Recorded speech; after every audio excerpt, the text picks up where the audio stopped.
Ecclesiasticus, chapter 8. Now, before I get into this, when I read Ecclesiasticus, chapter 7, verse 14, that states, "Use not many words in a multitude of elders, and make not much babbling when thou prayest." I mentioned that you shouldn't pray too long. Now, I didn't mean not to pray long to Father I Am, because everyone has a different relationship with Father I Am. So, who am I to tell someone how long they should pray?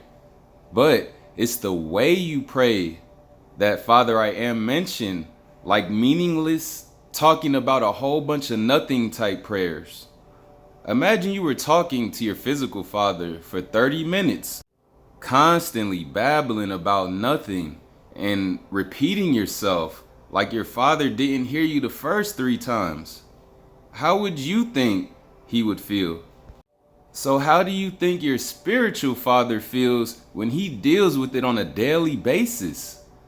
But if you break the monotony that everyone else does and come to your father direct and to the point, and always come back to your father with different thoughts and feelings as well as praise, instead of the same drawn out complaining and babbling and asking of the same thing over and over again, like a child, don't you understand how much more your physical father would respect you for that as a man or woman, let alone your spiritual father, Father I Am? Now, don't get me wrong. If it's something extremely important, like spiritual protection against what you cannot see, then yes, I believe something like that can be constantly repeated on a daily basis, because even I pray for things like that on the daily. But something like becoming a millionaire or having the best clothes, the best car, having every man or woman attracted to you, things like that, come on now. Like, let's be realistic, Israel. So again, there is no time limit on your personal prayers with Father I Am. Just make sure you switch it up and be as direct as possible. Now, the reason I'm explaining this is because my spirit felt sore vexed, as if I did something wrong. So I had to come correct today for y'all, the children of Israel that listen to me. Okay, now that that's out the way, Ecclesiasticus, chapter 8. Strive not with a mighty man, lest thou fall into his hands.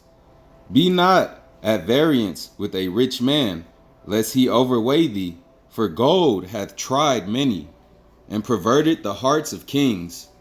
Strive not with a man that is full of tongue, and heap not wood upon his fire. Jest not with a rude man, lest thy ancestors be disgraced. Whew. Now, what I take from that is, Israel, stop showing these racist Gentiles more respect than your own kind, your brothers and sisters of the lost sheep of the house of Israel. Come on now, you see what our ancestors went through, and you see how much shucking and jiving that most of our kinfolk done went through too, to please some of these Gentiles. Now, let's not disgrace our ancestors doing that anymore, y'all, because that is just disgraceful. Reproach not a man that turneth from sin, but remember that we are all worthy of punishment. Dishonor not a man in his old age, for even some of us wax old. Rejoice not over the greatest enemy being dead, but remember that we all die. Despise not the discourse of the wise, but acquaint thyself with their proverbs. For of them thou shalt learn instruction, and how to serve great men with ease. Miss not the discourse of the elders, for they also learned of their fathers, and of them thou shalt learn understanding, and to give answer as need requireth. Kindle not the coals of a sinner, lest thou be burnt with the flame of his fire. Rise not up in anger at the presence of an injurious person, lest he lie in wait to entrap thee in thy words. Lend not unto him that is mightier than thyself, for if thou lendeth him count it but loss. Be not surety above thy power, for if thou be surety, take care to pay it. Go not to law with a judge, for they will judge for him according to his honor. Travel not by the way with a bold fellow, lest he become grievous unto thee. For he will do according to his own will, and thou shalt perish with him through his folly. Strive not with an angry man, and go not with him into a solitary place. For blood as nothing in his sight, and where there is no help, he will overthrow thee. Consult not with a fool, for he cannot keep counsel. Do not secret thing before a stranger, for thou knowest not what he will bring forth. Open not thine heart to every man, lest he requite thee with a shrewd turn.